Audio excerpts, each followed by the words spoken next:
Hello mga kabalik, ikapoy na ba kasi ang lawas kung kanusa pa siya mulihok sa mga importante nga trabahoon nga buot nimong buhaton para lang ma-improve ang imong kinabuhi o ma-improve ang imong productivity. Mga kabalik, na solusyon ana. No, ang solusyon is madula ta og pickleball. Grabe kay ang pickleball mga kabalik kay sulay ninyo kay ang imong singot grabe gyud kaayo ang singot. So, pila lang kadula mapuno imong sanina og singot.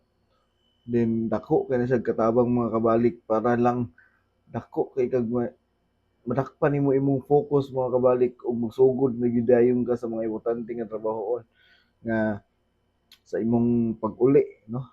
Mga kabalik kay ang imong focus madakpan nimo, no? Mahimong maklaro ang imong focus kung magsige ka kung naa kay exercise pasingot sa imong lawas.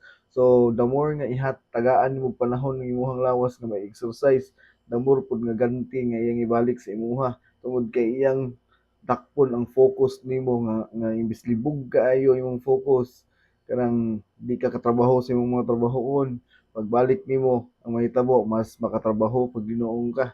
Oh, mas makatrabaho ka kinadakpan nimo imong focus ingana ang ganti nga ihatag sa exercise mga kabalik.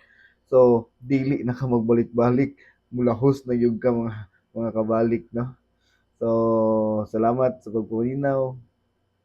Storya na buta sunod.